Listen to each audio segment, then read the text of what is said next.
안녕하세요. 저는 학습지 교사 등을 하면서 아이 둘을 키우고 있는 37살 박현지라고 합니다. 같은 학습지 일을 하는 동료 교사의 추천으로 여기 유튜브 채널을 듣게 된 지 벌써 1년이 넘었네요. 전 특히나 운전하고 다니면서 자주 듣고 있어요. 그러다 보니 저에게도 아주 특이하고 희한한 사람을 겪었던 일이 생각나서 제 사연을 보내보고 싶었습니다. 저는 평범한 사람이지만 제 사연은 평범치만은 않으니 재미있게 들어주시면 감사하겠습니다. 제가 태어나 자란 곳은 부모님 두 분의 위로 오빠가 하나 있는 평범한 집입니다. 아버지는 원래 야채 첨가물 도매업 장사를 오래 하셨는데요. 16년 전에 장사를 접으시고 지금까지 택시 운전을 하고 계세요. 어머니는 일평생 집안에서 살림만 하며 우리 남매를 키워주셨고요.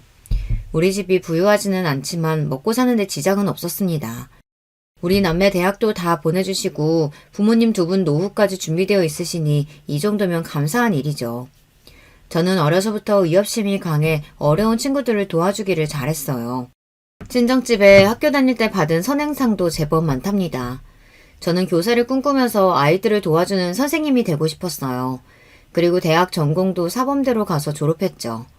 하지만 졸업 후 도전한 중등교원 임용시험에서 끝내 낙방하고 말았습니다.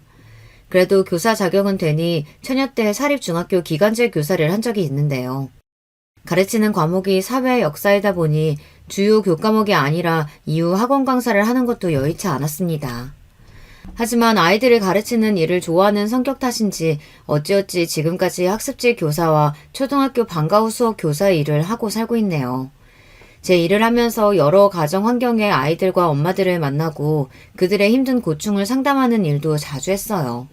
제가 워낙 다른 사람의 이야기를 잘 경청해주는 편이다 보니 마치 전문 상담사처럼 그분들은 저를 의지하고 사정을 털어놓고 또 제가 할 수 있는 한 도와주게 되었지요. 저는 그렇게 어려운 사람들을 돕는 일이 천직인 모양입니다.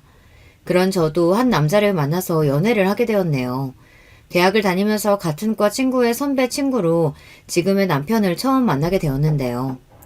대학 때에는 여럿이 같이 자주 어울려 노는 오빠 정도의 사이였다가 제가 졸업하고 나서 우리는 정식으로 사귀게 되었죠. 제가 중등 임용시험 준비를 하는 동안 용돈도 주고 맛있는 것도 사주면서 저를 많이 도와준 남편에게 저도 어느샌가 의지하고 마음을 열게 되었어요. 남편은 일반 회사를 다니는 회사원이었고 다정하고 세심하게 주변을 잘 챙기는 남자였어요.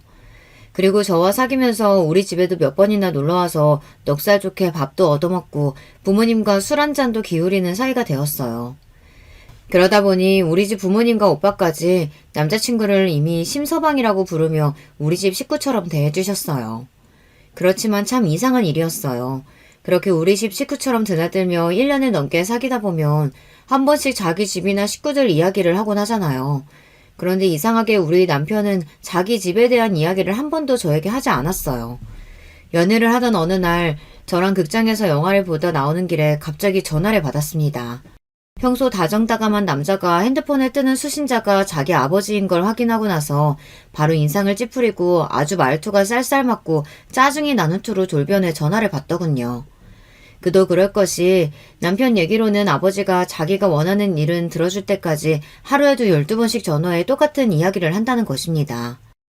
아버지, 제가 몇 번을 말씀드려요. 그날은 회사 교육 잡혀있어서 대구까지 모셔다 드리지 못한다고요. 그래서 언제 온다고? 결혼식은 토요일 1시다. 고집 쓰신다고 될 일 아니니까 그만하세요. 대구까지 가는데 3시간은 넘을 테니까 아침 9시에 출발하는 걸로 알겠다. 글쎄, 저 못 간다니까요.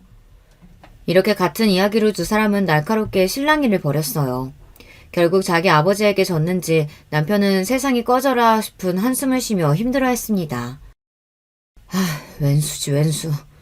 아마 토요일 새벽까지 이렇게 전화를 하루에 10통도 넘게 하시겠지, 이분은. 가끔 시부가 이런 식으로 전화하셔서 같은 얘기를 반복하시고 남편은 결국 짜증이 폭발하게 되는 일을 몇 번 목격했습니다. 그래서 자세히는 몰라도 남편이 아버지랑 사이가 별로 좋지 않다는 건 대충 알고 있었어요. 그날 둘이 소주를 한잔 하면서 처음으로 자세하게 남편은 자기 가족 이야기를 하더라고요. 우리 아버지는 어려서는 사업을 하셨고 그거 말아먹고 난 다음부터는 택시기사를 하면서 사셨어. 넉넉하지는 않지만 엄마도 일을 하셔서 맞벌이로 나랑 동생을 키울 정도로 책임은 다 하셨지. 그치만 우리 아버지는 같이 지내기 힘든 성격을 갖고 계신 분이야. 자기 몸이 조금이라도 힘들거나 다치는 일은 절대로 안 하고 무엇이든 자기 성위에 남들이 맞추지 못하면 심하게 화도 내고 짜증도 내지. 심할 때는 구타도 많이 했어, 그 사람. 우리 집 사람들은 아버지가 술만 마시고 오면 덜덜 떨었어. 아무 일도 아닌데 술병 깨고 집안 살림살이 던지면서 특히 젊었을 때 우리 어머니가 많이 맞고 사셨지. 내가 군대에 다녀서도 우리 엄마한테 술 먹고 또 그 짓거리를 하길래 내가 두 팔을 잡고 힘을 써가면서 처음으로 말렸어. 아버지 이제 그만 좀 하세요, 제발. 이 나이 먹도록 아직도 그 버릇 못 고치셨습니까? 이 새끼가 감히 나를 막아서? 어디 그래? 너부터 내 손에 죽어봐라. 애미라는 년이 자식 새끼 교육도 이따위로 시키니까 지 애비한테 이렇게 힘을 쓰지? 이렇게 아버지는 화가 나서 버둥거리면서 나를 죽일 듯이 때리려고 했지만 이미 젊은 나를 힘으로 어떻게 감당하겠어. 몇 분 동안 그러더니 포기하고 나가버리더라. 그 뒤로는 나한테 감히 못 덤비셔. 아버지는 그렇게 나가고 나서 아직 어리고 대들지 못하는 내 동생을 잡아다가 분풀이로 엄청 때리시더래. 원래 아주 비열한 사람이야, 아버지는. 강하고 힘이 센 자, 부와 명예가 있는 사람들한테는 한마디도 찍소리 못하고 세상 선량한 척하지.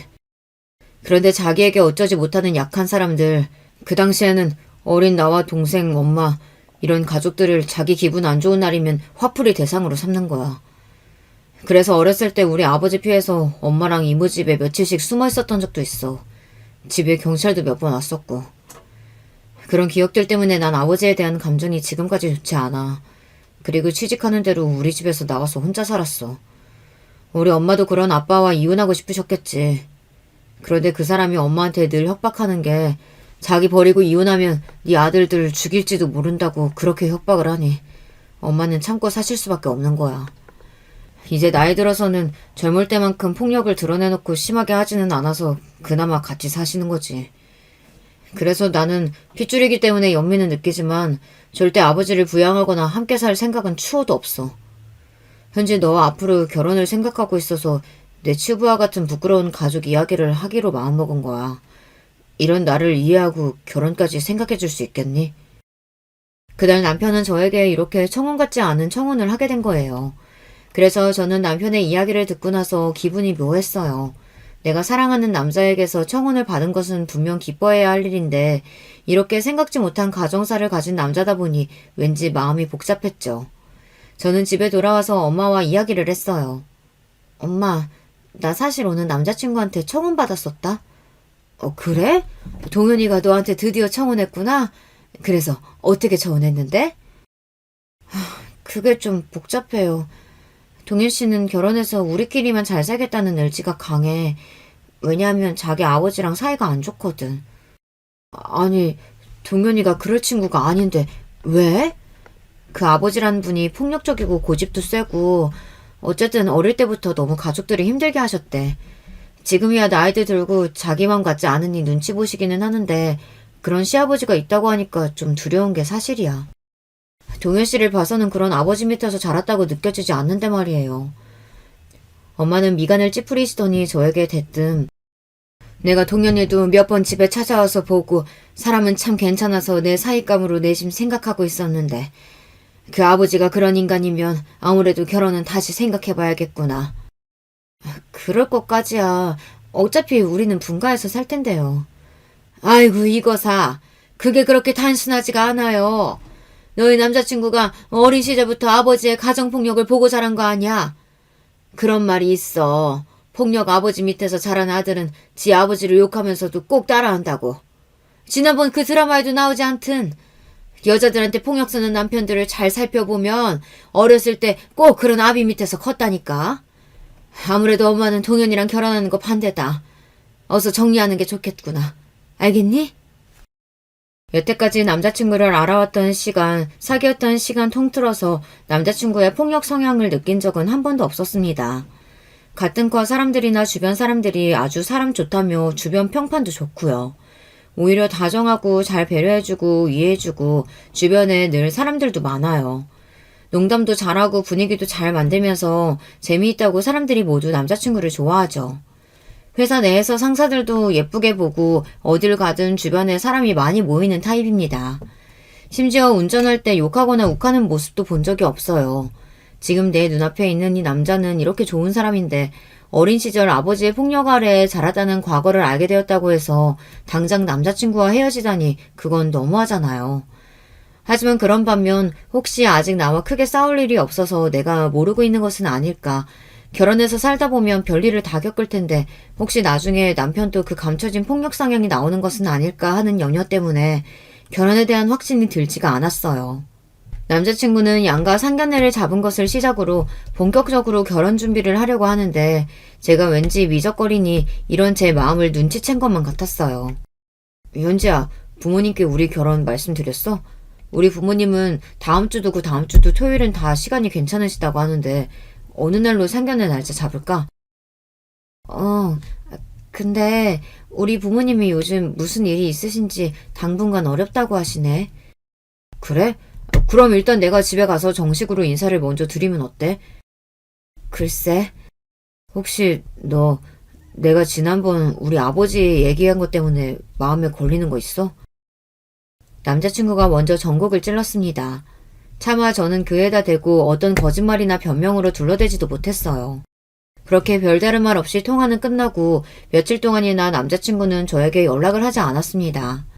그렇지만 남자친구와 연락을 하지 않는 동안 저는 오히려 제 마음을 깨닫게 되었어요. 그의 아버지 때문에 생긴 염려보다 그를 그리워하고 사랑하는 마음이 훨씬 크다는 것을요. 저는 남자친구와 연락을 끊은 지 일주일도 안 되어서 그에게 전화를 걸었습니다. 하지만 웬일인지 남자친구는 전화를 받지 않았어요.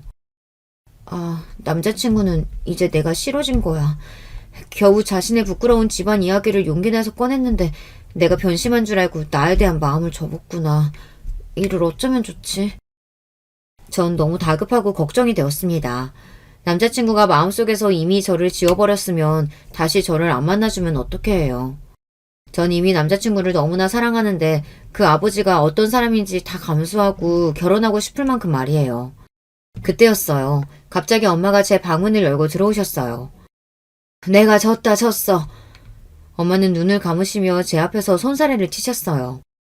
심서방 말이다. 너희 남자친구.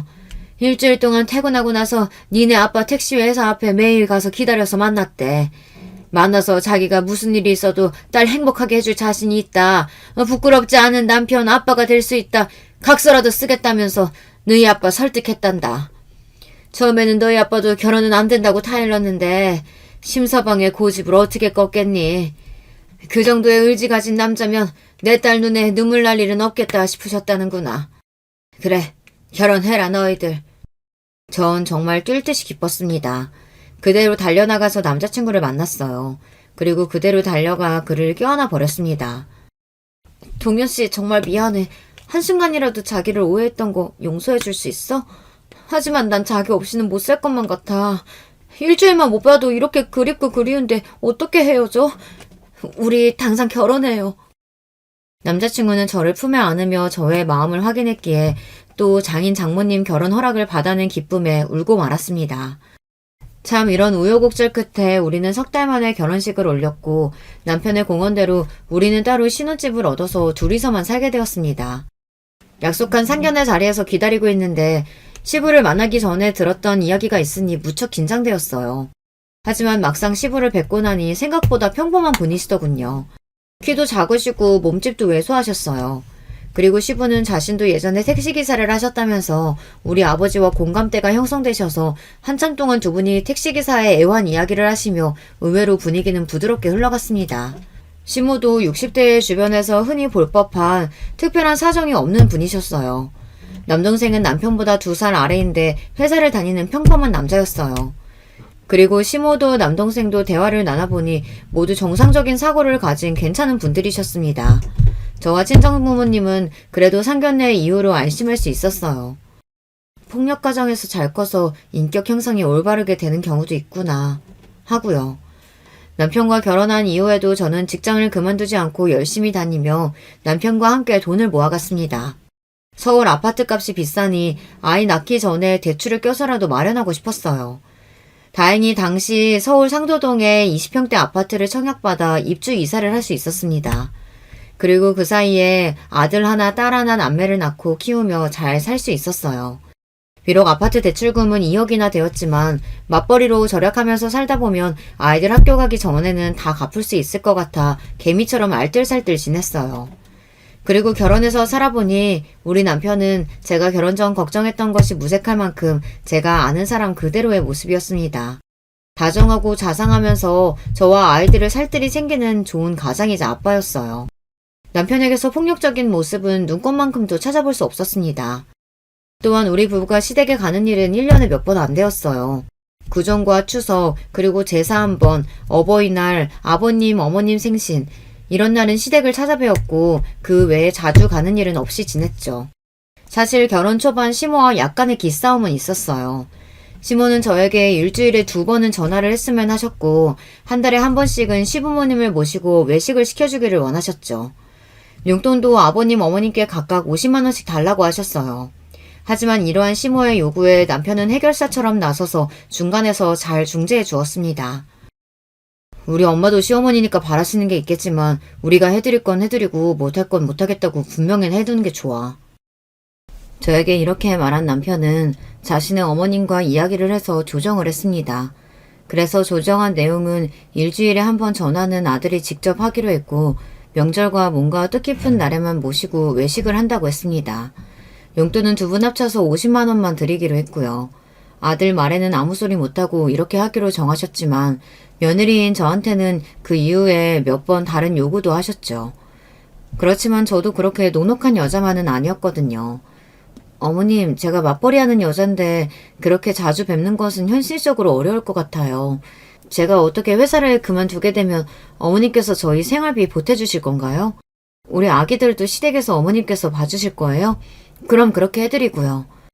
이렇게 딱 잘라서 말씀드리니 그 뒤로는 별다른 요구를 하지 않으셨습니다. 그런데 시어머니이신데 제가 따로 용돈도 드리고 선물도 해가며 잘해드리기는 했죠. 가장 걱정했던 시부는 사실 저와 교류할 일이 별로 없었습니다. 일단 제가 시부에 대해 경계를 했기에 시부와 둘이서 지내는 일도 없었고요. 뭐 말씀을 거시거나 해도 전 칼같이 자르고 피했어요. 시부는 눈치가 좋으신 분 같았습니다. 제가 호락호락해 보이지 않으니 그분도 저를 대면대면하게 가까이 하지 않으셨어요. 물론 용돈이나 비싼 양주 등의 요구는 가끔 하셨지만 저보다는 남편에게 하는 것 같아서 다행이었죠. 뭐 그럭저럭 그렇게 저는 시댁과 적당히 풀면서 아이 둘을 키우고 결혼 생활을 해오고 있습니다. 제가 시댁에 들어온 지 몇 년 뒤에 서방님도 결혼할 예정이라고 하셨어요. 3년간 서방님과 같은 직장에서 격리로 근무하던 아가씨와 연애를 했고 소속감과 유대감 때문인지 연애를 시작하자마자 비교적 빠르게 결혼 얘기가 오고 갔습니다. 남편과 서방님은 힘든 어린 시절을 같이 겪어온 동료애 같은 것이 있어서인지 다른 형제들보다 더 끈끈하고 서로를 위하는 사이였어요. 그래서 남편은 서방님이 연애한 아가씨를 따로 만난 적도 있는 것 같았습니다. 전 궁금한 나머지 집에 들어온 남편에게 결혼할 아가씨가 어때 보이냐고 물어봤죠. 그냥 착하고 평범한 아가씨야. 나이도 28살인가 어리고 참 착하고 참해 보이더라고. 시댁에 시누이가 없어서 분란이 적었는데 동서가 잘못 들어오면 또 집안 분위기가 어떻게 될지 모르잖아요. 그래서 저는 시댁에 들어올 동서가 어떤 사람인지 참 궁금했습니다. 서방님은 저보다 1살 어렸는데 결혼한 뒤 저와 누나처럼 잘 따르며 서로 친하게 지냈기 때문에 결혼 전에 시댁보다 먼저 우리 집에 동서를 인사시키러 왔습니다. 그렇게 처음 동서를 만났어요. 요새 젊은 아가씨답지 않게 사람이 차분하고 딱 보기에도 참 순하고 착해 보인다 싶었죠. 게다가 나이가 28살이면 요즘 같아서는 대학교를 졸업하고 취업 준비하다 보면 대개의 경우가 사회 초년생의 나이죠. 하지만 동서는 고등학교를 졸업하고 나서 취직한 탓에 이미 서방님네 회사도 6년이나 다녔대요. 동서는 사회 경험이 많았고 할머니가 21살 때 돌아가신 뒤로는 혼자서 자기 자신을 책임지고 살아왔으니 나이에 비해 어른스러워 보였어요. 알고 보니 동서는 고아와 다름없이 자랐더군요. 동서의 부모님은 동서가 아기 때 이미 이혼해서 아버지가 자기 부모에게 동서를 맡기고 나가서 몇 년에 한 번씩 찾아오곤 했대요. 그마저도 동서가 고등학생일 무렵에 아버지에 대한 소식이 끊겨버렸고요. 그래서 대부분의 어린 시절 동안 시골에서 혼자 계신 할머니 손에서 자랐다네요. 할머니가 친절하고 따스하게 품어준 분은 아니셨지만 그래도 동서에게는 부모이자 유일한 보호자로 고마운 분이었다고 말했어요. 할머니도 워낙 사는 게 팍팍하고 당신도 허리와 무릎 관절염이 심하셔서 늘 아프셨기에 동서에겐 잔소리도 심하고 말도 툭툭 하셨던 모양입니다. 그렇게 심정적으로 어디 의지할 어른도 없이 자란 동서는 철이 일찍 든 모습이었습니다. 동서가 이와 같이 담담하게 자신의 이야기를 하는 모습이 제 눈에는 그렇게 짠하고 예뻐 보일 수가 없었어요. 저 형님, 제가 혼자 자라서 늘 언니가 갖고 싶었는데 혹시 형님하고 언니처럼 외지하면서 지내도 괜찮을까요? 이렇게 동서는 수줍어하면서 저에게 친밀감을 표현했어요. 당연하지. 나도 이로 오빠 한 명뿐이라 여동생은 너무 갖고 싶었어. 우리 자매처럼 사이좋게 지내보자. 동서한테 내가 친언니처럼 잘해줄게. 빈말이 아니라 저는 그날부터 동서를 제 친동생처럼 대해주었어요. 그리고 나중에 우리 동서에게 크나큰 일이 닥쳤을 때 제가 발벗고 나서서 모두 해결해 주었고 말이에요. 그 큰 사건에 대해서 앞으로 천천히 풀어나가 보겠습니다. 우리 동서는 말이죠. 처음 시댁에 인사드리러 온 날도 그 착한 심성을 숨기지 못했습니다. 시댁의 시부모님과 가족 모두 함께 모여 식사를 마치고 시모와 제가 식탁을 치우는데 동서는 당연하다는 듯이 싱크대 앞에 서서 고무장갑을 끼고 있는 거예요. 예비동서는 손님으로 여기 처음 왔는데 무슨 설거지예요. 저기 거실에 가서 과일이나 먹고 있어요. 형님, 아니에요. 식사를 잘 얻어먹었으니 제가 설거지하는 게 마음이 편해서 그래요. 그렇게 제가 몇 번이나 설거지하지 말고 손님 대접 받아야 한다고 했지만 동서는 한사코 마음이 편하다며 설거지를 마쳤어요. 전 속으로 이게 아닌데 했지만 그런 동서를 시모는 흡족하게 바라보고 있었어요. 그렇게 착한 동서는 서방님과 결혼한 뒤로 분가해서 사는 동안에도 시댁에 저보다 자주 왔다 갔고 시댁의 허드렛 일이나 집안일을 종종 맡아서 하곤 했어요. 힘들고 어렵게 자라온 사람이니 시부모님이 좀 따뜻하게 보듬어주면 좀 좋겠어요. 하지만 그럴 분들이 아니라는 것을 저는 알죠. 결혼해서 시댁 식구로 산 지 3년쯤 되었으니 우리 시부모님이 어떤 분들인지 말입니다. 시부는 전형적으로 약자에게 자기 스트레스를 푸는 소시오패스 같아 보였어요. 성격이 괴팍하고 꼬장꼬장하다 보니 동네에서 같이 노는 친구나 불러낼 사람도 딱히 없는 모양입니다. 그러니까 가족들이 더 죽을 맛인 거죠. 시부가 좀 외출도 하고 나가 있어야 집에 있는 가족들 숨통이 트일 텐데 주구장창 집에만 있으니 말이죠. 시모는 이런 시부와 40년 가까이 사신 분이니 그 속이 오죽하시겠어요. 그러니 지금 시모는 자기가 바깥 모임도 여럿 만들고 개 모임도 하며 웬만하면 집에서 시부와 같이 잘 안 있으려고 합니다. 그러고 보니 시모의 환갑된 일이 생각나네요. 시부랑 어디 놀러 가거나 여행 가시는 것을 못 봤었기 때문에 저는 두 분이 해외여행을 가셨으면 싶었습니다. 그래서 4박 5일에 300만 원이 넘는 베트남 효도 패키지 여행을 예약해서 환갑 선물로 드렸어요. 하지만 시모의 표정이 예상과 다르게 상당히 언짢아 하시는 겁니다. 지금 이게 너희 아버지랑 나 둘이서만 여행 가라고 끄는 표인 거냐? 네, 숙소도 비행기도 모두 최고급이라 편안하실 거래요. 어르신들한테 최고로 인기가 많은 상품이래요. 에휴, 난 이거 안 갈란다. 환불하고 그것 대신 돈으로 다오. 이게 어떻게 된 영문인지 몰라 전 가만히 있었어요. 난 너희 시아버지랑 여행 같은 거 안 간다. 차라리 그 돈으로 나는 내가 알아서 따로 가마. 이렇게 시모가 싫어하시니 하는 수 없이 저는 예약 취소 수수료 20만 원을 물고 여행비를 환불받았습니다. 그리고 시모에게 300만 원을 현금으로 드렸어요. 다음 달에 시모는 그 돈으로 자기 친구들하고 베트남 여행을 가셨습니다. 아무리 부부 사이가 안 좋아도 그렇지 자식들이 생각해서 끊어온 부부 여행도 그렇게까지 싫어하실 일인가요? 전 이때부터 우리 시부모님도 평범한 집과는 좀 다르다는 사실을 체감했습니다. 서방님과 동서는 결혼 뒤에도 맞벌이로 같은 회사를 다녔었는데 동서가 임신을 하자 회사를 그만두게 되었습니다. 그리고 서방님도 직장 내 갑질하는 상사로 한동안 스트레스를 받던 참에 얼마 뒤 퇴사를 하고 사업을 하겠다고 했습니다. 서방님이 사시는 동네 아파트 상가 1층에 세를 얻어 카페를 창업했던 거예요. 회사 퇴직금과 대출금을 보태서 호기롭게 창업을 하고 한동안 서방님과 동서는 그 카페를 잘 운영하는 것 같아 보였습니다. 하지만 안타깝게도 그 카페는 1년 반 만에 문을 닫게 되었어요. 일단 아파트 상가의 월세가 너무 비쌌기 때문입니다. 다달이 170만 원을 가게 월세로 내기 위해 아메리카노 3,000원 하는 커피를 과연 몇 잔이나 팔아야 할까요? 게다가 인근에 스타벅스가 들어오면서 카페에 오시는 손님들은 썰물처럼 빠졌다고 합니다. 그렇게 파리가 날리기 몇 달 만에 결국 가게 월세 등을 버티지 못하고 서방님 된 카페는 폐업을 하고 말았죠. 아직 갚지 못한 대출금도 상당해서 살고 있던 빌라 전세금을 빼야 할 지경이었어요.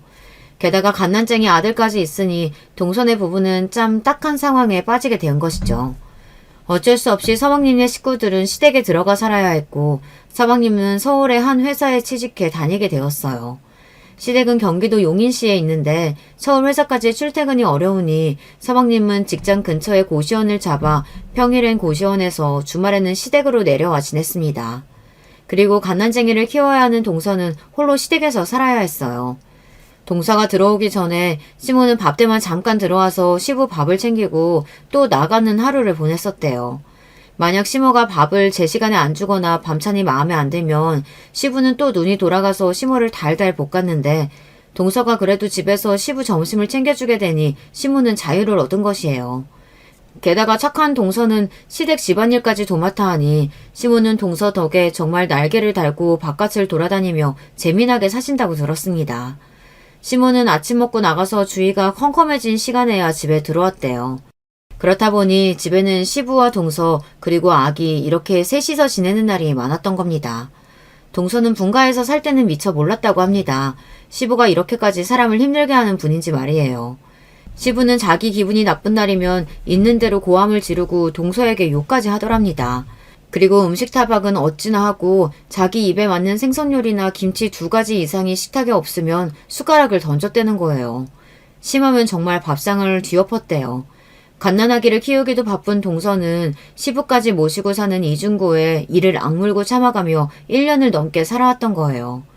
그래서 보증금 3천만 원이라도 모으면 남편과 시댁에서 나가 살 수 있으니 그때까지만 참겠다는 마음으로 버텼던 동서는 어느 날 목소리가 잔뜩 신이 나서 저에게 전화를 했습니다. 형님, 요즘에요. 우리 뒷마당에 어떤 새끼 고양이가 한 번씩 들어와서 놀다가 내가 다가가면 도망가고 했거든요. 그런데 고양이 밥이랑 물그릇 넣고 며칠 동안 하니까 얘가 이제 저를 주인처럼 보는 거예요. 그리고 며칠 전에 비가 억수로 오는 날에 텃밭 작업할 때 쓰던 우비를 뭉쳐놓은 곳 사이로 그 고양이가 그 속에서 나가지 않고 지내더라고요. 비 맞아서 오들거리면서도 그 우비 근처를 떠나지 않고 저를 보고 애처롭게 우는데 그 신세가 마치 나 같은 거 있죠. 나도 너처럼 오갈 데 없어서 이 집에 의지하고 사는구나. 그런 마음에 전 고양이한테 정도 들어버려서 몰래 키우고 있었어요. 우비 속에서 한참 있었으니 이름도 우비라고 지어주었고요. 우비는 다른 가족들이 오면 모습을 감추고 제가 나타나면 야옹하면서 울면서 반기고 숨어있는 그 모습에서 모습을 드러내는 거예요. 정말 너무 귀여운 고양이 우비랑 저는 정이 깊게 들어버렸어요. 합가에서 무서운 시부랑 살면서 힘들 때면 하루에도 몇 번씩 뒷마당에 나가서 우비랑 놀면서 그 시름을 잠시나마 잊을 수 있었어요. 동서는 그렇게 우비라는 새끼 고양이를 가족들 몰래 키우면서 삶의 작은 즐거움을 느끼고 있었습니다. 하지만 동서의 은밀한 행복은 오래가지 못했어요. 어느 날 시부는 뒷마당에서 우비와 놀고 있는 동서를 보고 고함을 쳤다는 겁니다. 어쩐지 요즘은 고양이 새끼 우는 소리 때문에 내가 낮잠에서 자꾸 깬다 했더니 내 집에서 이런 지저분한 동물을 키워? 너 지금 제정신이냐? 당장 저 고양이 내쫓아! 제 발로 집에 찾아온 동물은 이유가 있어서 온 거라 절대 함부로 내치면 안 된다는 옛말을 할머니한테 들으면서 자랐어요, 아버님. 이 고양이가 집안에 넝쿨째 굴러온 복덩이거나 혹은 집안의 우환을 막아주는 앵마기가 될 수도 있대요. 제가 아버님 불편하시지 않게 고양이 잘 관리해서 보살필게요. 제발 집 마당에서 키울 수 있게 부탁드립니다. 탐탁지 않아 하시는 시부를 뒤로하고 불쌍한 며느리 소원이라는데 한번 들어주자며 시모는 그 고양이를 키우는 것을 허락해 주었습니다. 우리 순수한 동서는 그렇게 우비 고양이를 애지중지 키웠습니다. 고양이는 원래 경계심이 많은 동물이라 사람들에게 곁을 주지 않는다고 들었는데 우비는 착하고 순수한 동서를 그렇게나 따르고 애교를 피웠다고 합니다. 하지만 우비와 동서에게 날벼락이 일어나고 말았어요. 어디서 낮술을 마셨는지 벌겋게 취해서 들어온 시부는 뒷마당에서 우비를 발로 차고 곡괭이로 내리칠 듯 위협을 하고 있는 거예요. 우연히 그 장면을 목격한 동서는 허둥지둥 달려가서 그런 시부를 막아섰습니다. 제가 자식같이 정주고 키우는 고양이에요. 아버님, 동물한테 이러시면 정말 천벌받아요. 제발 그만해주세요. 고양이를 보호하려고 껴안고 있는 동서를 보며 시부는 눈에 흰자위를 드러내며 이렇게 말했습니다. 그래? 그런 말이다. 너 저 고양이 대신 네가 맞을래? 나 지금 누구 하나 두둑에 패야 기분이 개운해질 것 같은데 말이야. 그럴 거냐? 그렇게 막말을 하고 웃는 시부를 보고 동서는 머리부터 발끝까지 소름이 끼쳤다고 합니다. 너무 무서워서 아무 말도 하지 못했다고 해요. 그리고 정말로 시부는 고양이를 감싸고 있는 동서의 등이며 어깨를 발로 몇 번이나 걷어찼다고 합니다. 에이, 간만에 사람 걷어차니까 살 것 같네. 앞으로도 그 고양이 키우고 싶으면 나한테 한 대씩 맞아다오. 그리고 얻어맞은 동서는 더 이상 이렇게 살 수 없다며 눈물이 뒤범벅되어서 저를 찾아왔던 것입니다. 엉망인 모습으로 갑자기 저를 찾아온 동서를 보고 너무 놀라서 무슨 일 있냐고 물어보니 오늘 있었던 일을 설명해 준 것입니다. 형님, 저 매일 시부한테 당하고 살아요. 그래도 그동안은 물건을 집어던지거나 소리 지르는 수준이었는데 이렇게 맞으면서 어떻게 시부랑 같이 살겠어요. 대성통곡하는 동서를 보고 저까지 동서에게 너무 미안해졌습니다. 그동안 이런 것까지 당하면서 살았는데 어느 가족 하나 동서를 구해주지 않았으니 말입니다. 내가 동서 구해줄게. 걱정하지 마. 일단 시댁집에 CCTV부터 설치하자. 그리고 동서는 서방님과 시모의 도움을 구해야 돼. 집에 다른 가족 없는 것도 아닌데 왜 동서만 이렇게 당하느냐 말이야. 동서는 얼굴에 눈물을 닦으며 말했어요. 시부는 정말 악독하고 교묘한 사람이에요. 자기 수틀리면 시모나 내 남편한테까지 소리를 지르고 화풀이를 해요. 하지만 시모는 바깥에 일이 있다면서 나가버리고 내 남편은 돈 벌러 회사를 가잖아요. 그러니까 시부는 끝까지 자기 마음대로 그 사람들한테는 하지 못하는 거예요. 그런데 나는 힘도 없고 집에만 있어야 하니까. 그러니까 가족들이 나가고 나면 저한테 본색을 드러내는 거예요. 저 요즘은 이렇게 개패드 때리기까지 하니까 정말 더 이상은 못 참겠어요. 아니 그래도 그렇지. 동서가 이런 일을 당하고 있다고 도움을 청해야지. 사방님은 뭐래? 자세히는 말 못했는데 남편도 대충 눈치는 채고 있어요.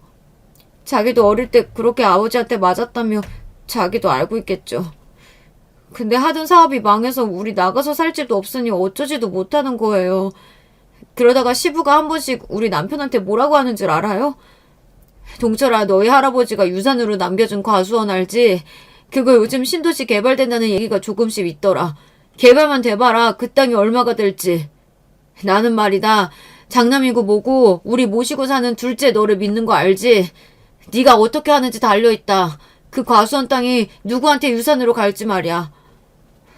남편도 저도 한 푼이 아쉬운 사람들이에요. 그러니 시부나 시모한테 별소리 못하고 참고 살아야 하지 않겠어요? 나중에 그 유산이라도 잘 받으려면요. 그러니까 남편은 자꾸 저한테 조금만 기다려달라고 자기 아버지 불쌍한 사람이라고 생각하며 그렇게 그냥 참아주길 바라는 거예요. 그래야 가정의 평화가 유지된다고. 아버지 유산으로 좋은 아파트 사서 나가서 살자고. 저 그렇게 2년 동안 참고 살았어요. 형님이 보시기에는 저만 참고 살면 다 잘 되는 걸까요? 동서, 바보 같은 소리 하지 마. 시부는 동서가 참고 살아주니까 지금 그렇게 더 멋대로 하는 거라고. 서방님한테 강하게 나가자. 당장 시댁서 나가 살지 않으면 이혼할 거라고 말이야. 그때 저는 동서의 팔뚝에서 멍자국을 보았습니다. 그리고 동서의 옷을 걷어서 상처와 멍자국이 한두 군데가 아님을 확인했습니다. 이 불쌍한 사람, 가련한 사람, 이런 몸까지 될 지경으로 참고 살았던 우리 동서가 너무 안 돼서 마음이 아팠어요. 결국 제가 나서서 동서를 구해주기로 마음먹었습니다. 저는 동서를 데리고 인근 병원에 가서 몸에 있는 폭력의 상처들에 대한 진단서를 받아놓았습니다. 그리고 CCTV를 마련해서 시댁에 아무 가족이 없는 틈을 타서 이곳저곳에 설치했어요. 그리고 길고양이가 머무르는 마당에서 자주 맞았다고 하니 그곳에도 사각지대 없이 꼼꼼히 설치를 했죠. 동서, 이 정도면 폭력의 증거는 충분히 모을 수 있을 거야. 상황 봐서 서방님한테 솔직히 털어놓고 분가하자고 해야 돼. 만약 말 들어주지 않으면 이혼하겠다고 말이야. 알겠지? 동서는 무서워서 덜덜 떨며 고개를 저었어요. 안 돼요, 형님. 시부는 내가 남편한테 이혼 이야기라도 꺼내면 고양이도 죽이고 저도 죽인댔어요.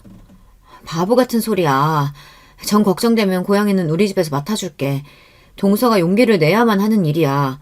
뒷일은 내가 다 알아서 할 테니까. 응? 제 단호한 눈빛을 읽은 동서는 겨우겨우 마음을 먹었습니다. 이 지옥 같은 삶을 끝내기로 말이죠. 동서는 며칠 뒤 자기 남편에게 당장 시댁에서 나가서 살지 않으면 이혼하겠다고 눈물로 호소했습니다. 서방님도 얼마나 시부가 포악하고 악독한 사람인지 누구보다 잘 알고 있겠죠. 더 이상은 동서에게 참고 살라고 하지 못한 것 같아요. 아버지, 아직도 옛날 버를 버리지 못하셨나 봐요. 얼마 전에 이 사람한테 손찌검까지 하셨다면서요. 요즘 누가 아빠 같은 사람을 참고 같이 살아주겠어요. 저는 아버지와 아내를 같은 집에 둘 수 없으니 이제 나가서 살겠습니다. 뭐라고? 이 벼락 맞을 놈 같은 이라고? 너희들 갈 곳 없을 때 이 집 기어들어와서 살겠다 해서 거둬줬더니만 이제 먹고 살만해지니까 네 늙은 애비는 버리겠다 이거냐? 내가 아직 과수원 땅도 있어. 그 유산 못 받아도 괜찮은 거야? 나한테 이런 취급할 수 없다. 무슨 말씀이세요? 아버지가 우리 아내를 구박하고 구타까지 해서 같이 못 살겠다는 거 아닙니까? 누가 아버지가 늙었다고 내쳐요? 아직도 저렇게 노인네 힘이 팔팔해서 우리를 괴롭히는구만. 그깟 유산 때문에 저도 더 이상은 아내한테 참아달라고 말 못해요. 오죽하면 그 착한 사람이 이혼하겠다고 나오겠어요. 뭐시? 이혼? 그년이 그러지? 네. 아버지한테 당하고 사는 게 너무 힘들다고요. 계속 아버지랑 살면 이혼하겠다고 했어요. 시부는 화가 머리끝까지 치밀어 올라 급히 마당으로 나갔다고 합니다. 아마도 그 고양이한테 화풀이를 하던 인질로 삼고 서방님네가 못 나가게 하던 그럴 요량이었겠지만 그 뜻대로는 되지 않았습니다. 이모 고양이는 우리 집에서 데려와 맡아두고 있었거든요. 어디 갔어? 그 썩어 빠질 고양이 새끼! 어디 가느냐 말이야! 서방님은 후일 우리 집에 와서 이날의 일을 이야기하며 말했습니다. 늙고 나서 그 성질이 잠잠하길래 아버지가 좀 변한 줄 알았는데 아니었어. 그 사람 본성은 어디 안 갔어. 그날 아버지는 내가 기억하는 악마같이 때리고 괴롭히던 그 모습 그대로였다고. 그리고 며칠 뒤 서방님과 동서는 서울에 월세방을 얻어서 시댁에서 이사를 나갔습니다. 시모는 울면서 아들 내외를 붙잡았다고 합니다. 야야, 너희들이 들어와서 그래도 난 좀 살만해졌는데 나 이제 어떡하냐. 저 인간 하나도 안 변했어. 하나도. 그냥 눈치다 보면서 몰래 그 성질 풀고 있었지. 난 더 이상은 남편이랑 못 살겠다. 내가 남은 여생을 편하게 살아야지 않겠니? 니는 나갈 거면 나도 데려가라. 나만 두고 가지 말어. 어머님, 너무하세요. 그동안 아버님이 저한테 한지 다 알고 계셨죠? 아니, 다 알면서 저를 욕바지처럼 방패로 쓰고 계셨던 거잖아요. 전 어머님은 그래도 좋은 분이라고 생각했는데 제가 아버님한테 대신 당하고 사니까 못 나가게 잘해주신 거잖아요. 정말 그러면 안 되는 거잖아요. 어머님이 어른인데 당해봤던 여자로서 저를 구해주셨어야죠. 막아주셨어야죠. 모르는 소리 마라. 난 수십 년을 맞고 살아왔어. 고작 2년 당한 걸로 내 앞에서 어디. 시모도 참 불쌍한 사람이지만은 그래도 동서에게 할 말이 없을 텐데 참 어른답지 못했습니다. 결국 시댁에서는 시부만의 문제가 아니었어요. 다 똑같았습니다. 자기만 피해자라고 주장하며 시모도 결국 시부와 한통속으로 동서를 방패막이로 삼았으니 말이에요. 하지만 저는 시모와 같이 하지 않을 것입니다. 시부는 죗값을 받아야 하니까요. 제 대학 동창 중에 로스쿨로 가서 변호사로 개업한 친구가 있어서 찾아갔습니다. 동서가 당한 일을 상담하면서 시부가 어떻게 죗값 치를 방법이 없겠느냐고 물었죠. 당연히 벌 받아야지. 다만 중요한 건 가족 내에서 또는 친인척들끼리의 가정폭력은 피해자들이 마음을 강하게 먹어야 돼. 대부분 고소했다가 나중에는 마음이 약해져서 합의 보거나 고소를 취하거든. 알았어. 내가 가족들을 잘 선택시켜 볼게. 그리고 나 사실 증거 갖고 있어. 시부가 그동안 동서를 폭행해온 증거 말이야. 저는 변호사 친구에게 시댁에서 촬영해온 CCTV 영상이 담긴 메모리 카드와 병원에서 발급받은 폭행 진단서를 내밀었습니다. 친구는 얼굴이 밝아져서 그것들이 아주 중요한 증거로 쓰일 수 있다고 했어요. 그러고 나서 동서를 피해자로 해서 시부를 폭행범으로 경찰서에 신고했습니다. 물론 과거의 폭행 사실까지 모두 더해져 피해자는 시모, 남편, 서방님까지 온 가족이 함께 고소를 한 셈이죠. 시부는 경찰관에게 돼지처럼 끌려갔습니다. 이 망할 년놈들아! 니들 애비다! 니 남편이야! 나를 경찰서에 쳐넣는다고? 나와서 내가 니들 다 죽일 거야! 곡괭이로 다! 70이 다 된 노인이지만 이렇게 버티고 악을 쏟으니 건장한 경찰 2명도 쩔쩔매며 겨우 시부를 경찰서로 연행해 간 것입니다. 그렇게 시부를 경찰서에 보내고 나서야 시댁에는 평화가 찾아왔어요. 하지만 재판이 끝나서 형량이 결정되기 전에 시부는 언제든 감호소에서 풀려나올 수 있었습니다. 그래서 변호사인 친구는 시부가 가족들 반경 내에 접근을 금지하는 접근 금지 명령 가처분을 신청해 주었습니다. 이렇게 동서도 시모도 모든 가족들이 시부의 위협에서 벗어나서 안전하게 살 수 있으리라 생각했습니다. 하지만 우리나라 법은 처벌이 미약하기만 하고 접근 금지 명령도 아무 효력이 없었습니다. 시부는 판결이 확정되기 전에 풀려나와 시댁집으로 찾아와서 시모를 위협했다고 합니다. 그리고 서방님네 이사간 주소를 알아내고는 곡괭이를 들고 서방님네 집 현관에서 동서에게 당장 나오라며 위협을 가한 거예요.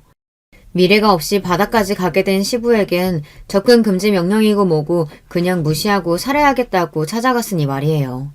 동서는 두려움에 떨며 경찰에 신고하고 서방님과 저에게도 연락을 했습니다. 연락을 받고 찾아가서 우리는 경찰들이 시부를 잡아갈 때까지 진정시켜야 했습니다. 당장 고소 취하하지 못해? 나를 감옥에 쳐놓고 너희들이 멀쩡히 살 수 있을 거라고 생각해? 안 됩니다. 아버님 같은 분은 사회에서 격리돼서 살아야 돼요. 우린 고소 취하 못해요. 뭐? 이 곡괭이로 널 쳐버릴 수도 있다. 내 가수한 땅도 아직 있다고! 절 곡괭이로 치시면 아버님 형량은 배로 늘어나겠죠. 그러고 하고 싶으면 그렇게 하세요. 과수원 땅 같은 거 필요 없으니까 우리 가족에게서 떨어져 살라고요. 이렇게 단호하게 나오는 절 보던 시부는 갑자기 움찔하면서 뒷걸음을 쳤습니다. 그동안 자기 가족들에게 통했지만 저에게는 그딴 협박은 통하지 않았으니까요. 그리고 시부 같은 소시오패스는 오히려 자기 협박이나 위협이 통하지 않으면 본인 자신이 불안함을 느끼게 되어 있습니다. 결국 시부의 난동은 경찰관들이 와서 진압되었고 시부는 재판에서 형량 5년을 받고 감옥에 수감이 되었습니다. 40년의 세월 동안 고통받은 가족들에게 너무 부족한 형량이었지만 일단 그래도 시부가 감옥에 가 있으니 우리는 비로소 안심할 수 있었습니다. 물론 그래도 불안했던지 시모는 오랫동안 살았던 집을 처분하고 어디 다른 곳에 방을 얻어 나가셨습니다. 그리고 남편 말로는 그렇게 시부가 협박하던 과수원 땅 같은 건 사실 없었다고 합니다. 할아버지가 물려주신 땅이 있긴 했는데 그건 종친의 소유라서 아버지는 아무 권리가 없는 것이었어. 아마 자기도 알고 자식들한테 협박용으로 이용만 한 거겠지. 이 얘기를 들은 서방님은 탄식을 하고 후회했습니다. 내가 그동안 멍청했어. 아버지 술수에 넘어가서 소중한 아내를 그 사람한테 당하게 살게 내버려 두다니. 서방님은 깊이 뉘우친 만큼 더 열심히 직장을 다니고 동서와 아이를 아끼고 살겠다고 했습니다.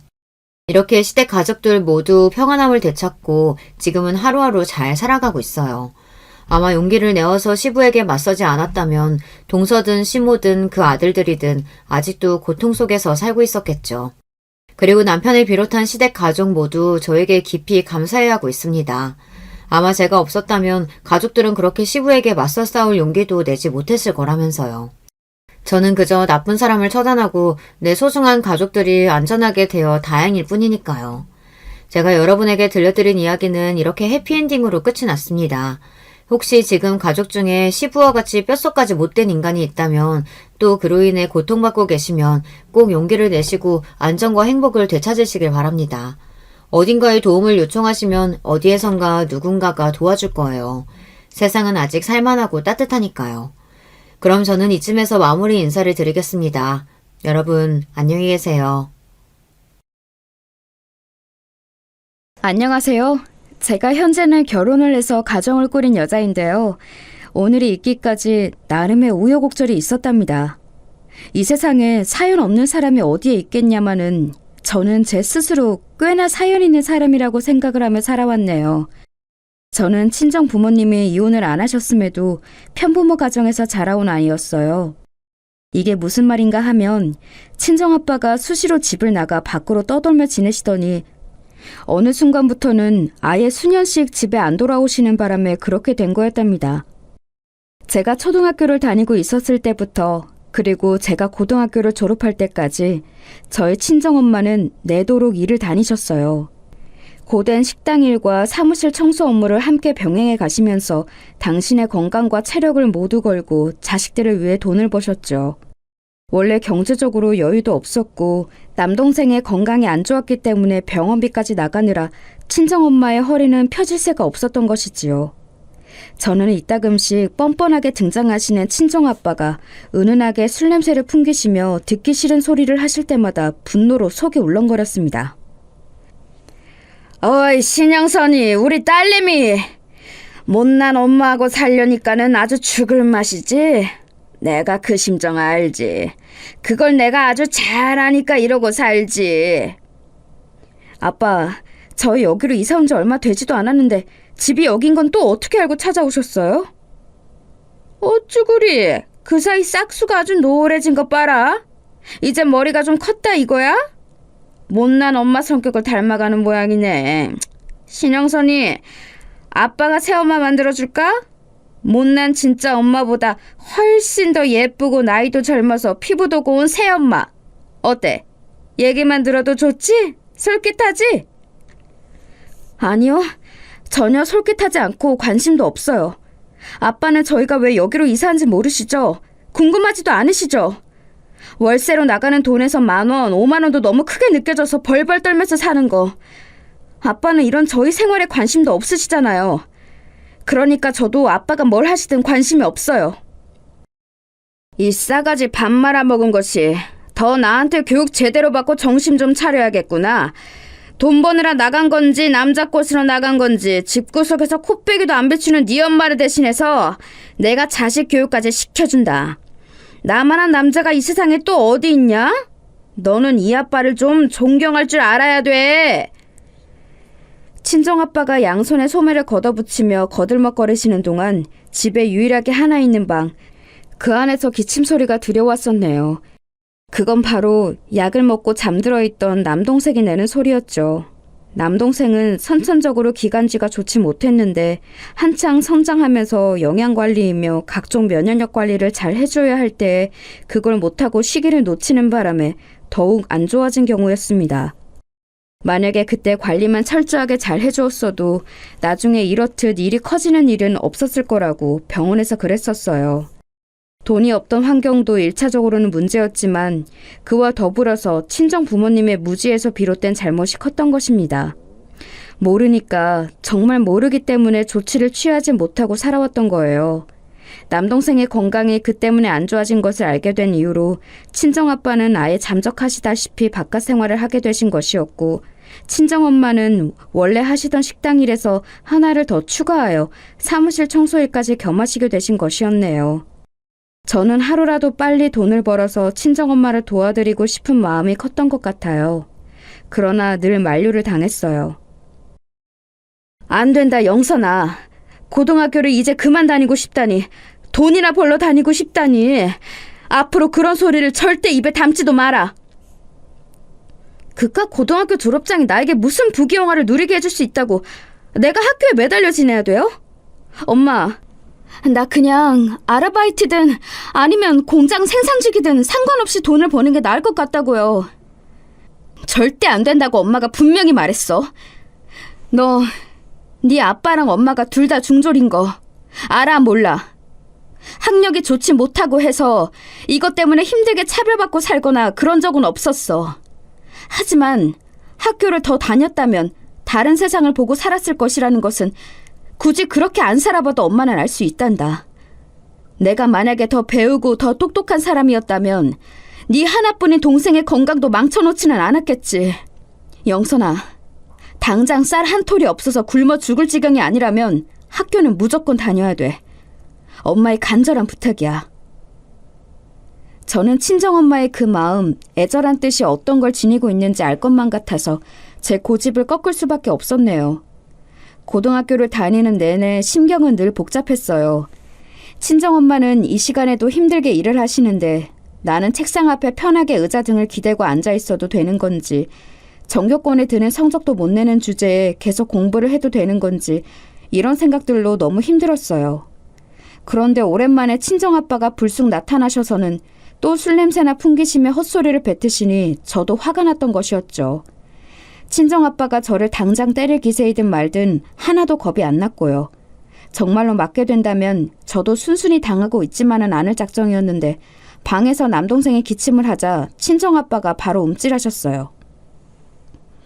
저 녀석이 아직 해도 다 안 떨어졌는데 이 시간부터 태평하게 집구석에서 자빠져 있나 보지?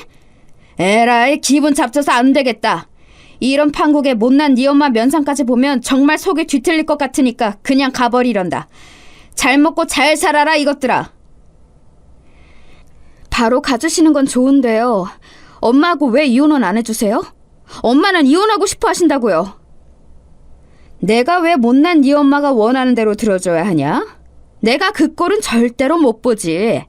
나 쳐내고 나서 옆구리에 딴 놈 끼고 살 궁리를 맞춰놓은 모양인데 어림도 없어. 죽었다 깨어나도 이혼 안 해줄 테니까 그런 줄 알아. 희죽희죽 웃으시면서 집을 나서시던 친정아빠의 등만큼 그 순간 세상에서 증오스러운 건 없었네요. 왜 저는 이딴 집구석에서 태어나 살아야 하는지 하늘을 원망하고 저주하는 건 숨쉬듯이 자연스러운 일이었고요. 공부하는 머리도 유전이라고 하던데 저는 전혀 물러받은 게 없었어요. 딱 봐도 제가 다른 친구들보다 학업의 성취도가 느리고 낮았지요. 그럼에도 울면서 공부를 했어요.